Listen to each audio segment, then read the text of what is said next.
Welcome to Shahed আসমান দেওয়ান।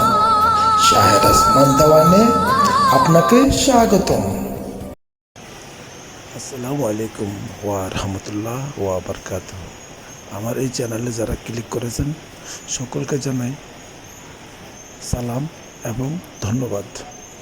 আজ আমি উমরা সম্বন্ধে কিছু বলবো, যা আমি একজন নগণ্য ব্যক্তি, তেমন কোনো উমরা সম্বন্ধে জ্ঞান নাই, তবুও চেষ্টা করব ছোটোখাটো কিছু বলার জন্য।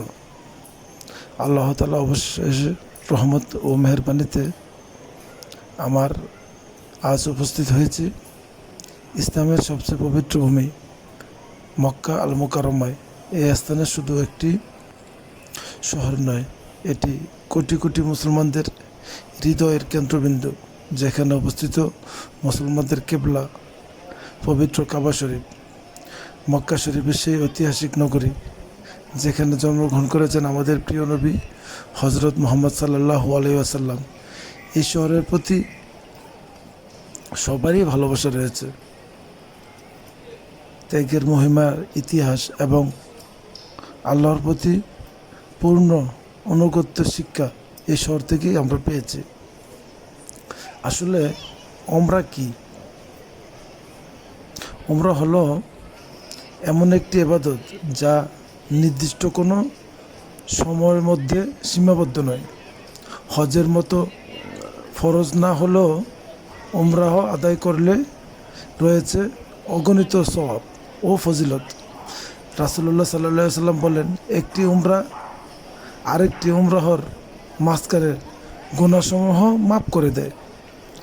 উমরাহ মূলত 4টি গুরুত্বপূর্ণ কাজের মধ্যে সম্পূর্ণ হয়: ইহরাম বাঁধা, তাওয়াফ করা, সাফা ও মারোয়া সাই করা, চুল কাটা বা মাথা মুন্ডন করা। উমরার উদ্দেশ্যে আমরা কয়েকজন বন্ধু মিলে আসলাম, এখানে ঘুরলাম, অনেক কিছু দেখলাম, তাওয়াফ করলাম। চুল এখনও কাটা হয়নি, তো ইনশাল্লাহ কাটা হবে।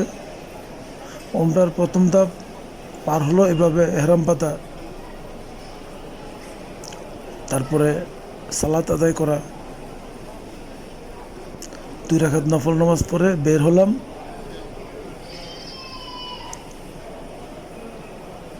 যাই হোক, ইসলাম সম্বন্ধে আমার ততটা জ্ঞান নেই, তবুও লাব্বাইক আল্লাহুম্মা লাব্বাইক, লাব্বাইক লা শারীকা লাকা লাব্বাইক, ইন্নাল হামদা ওয়া নি'মাতা লাকা ওয়াল মুলক লা শারীকা লাক,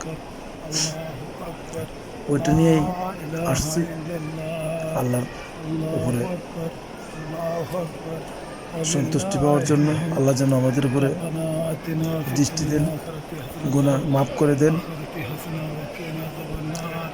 এই আর কি। তো ইসলাম সম্বন্ধে বেশি একটা ধারণা নেই, তাই কিছু বলতে পারলাম না। চোখের পানি ছেড়ে দিয়ে আল্লাহর কাছে যা বলার তা বলেছি। অনেক চোখের অশ্রু ধরে রাখতে পারিনি, হৃদয় কেঁপে উঠলো যখন প্রথমবার এখানে প্রবেশ করলাম। আবেগলত কাবা শরীফ দেখেই চোখে কান্না চলে আসছে।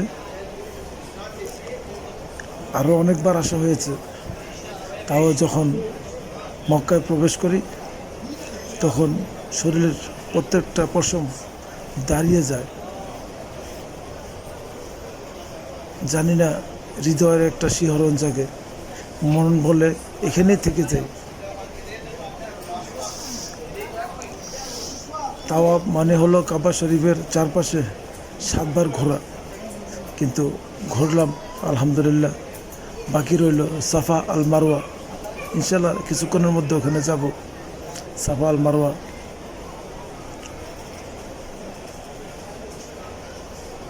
প্রতিটি তাওয়াফে মুসলমানরা আল্লাহর কাছে ক্ষমা প্রার্থনা করে। আমি নিজেও তাই করেছি, প্রিয়জনদের জন্য দোয়া করেছি। কবুল করার মালিক একমাত্র আল্লাহ, আল্লাহ ছাড়া কেউ কবুল করতে পারবে না। তিনি রব, তিনি রহমান, তিনি চাইলে আমার এবং সকল মুসলমানদের সকল গুনাহ মাফ করে দিতে পারেন। আল্লাহ ছাড়া আমাদের গুনাহ মাফ করার মতো আর কেউ নেই। আল্লাহর কাছে প্রার্থনা করি আল্লাহ যেন এই উমরার উসিলা, এই তাওয়াফের উসিলায় আল্লাহ যেন আমাদের সকল গুনাহ মাফ করে দেন এবং শিশু সুলভ যেমন পৃথিবীতে জন্মগ্রহণ করেছিলাম নিষ্পাপ, ওইরকম নিষ্পাপ করে দেন। আমাদের সকল গুনাহগুলো মাফ করে দিয়ে আমাদেরকে ছোট্ট শিশুদের মতো করে দেন। যাক, তাওয়াফ শেষ হলো, সাফা এবং মারওয়া সাই করার সময় হলো। শুরু করব কিছুক্ষণের মধ্যেই। আল্লাহ যেন সম্পূর্ণ অমরাহ করে সুস্থভাবে বাসায় ফিরিয়ে নেন, সেই কামনা করি।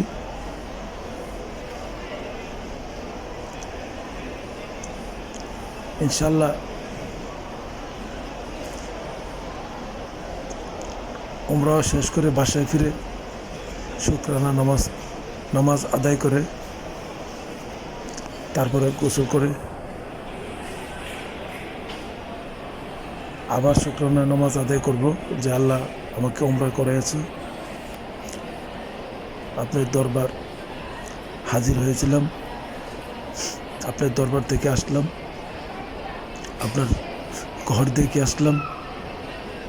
মনের মধ্যে অনেক আনন্দ লাগবে এবং ভালো লাগবে। আমি আসলে ইসলাম সম্বন্ধে কোনো কিছু জানি না, সেই জন্য বিস্তারিত বলতে পারি নাই, কারণ ইসলাম সম্বন্ধে ততটা অভিজ্ঞতা আমার নাই।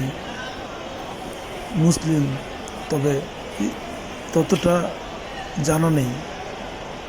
ইসলাম সম্বন্ধে যা আপনাদেরকে উপদেশ দিতে পারবো বা শেখাতে পারবো ওই রকম কোনো কিছু জানা নেই।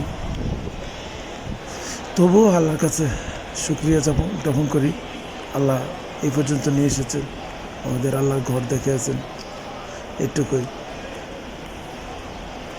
সাই শেষে চুল কাটার পর, মাথা মুন্ডন করার পর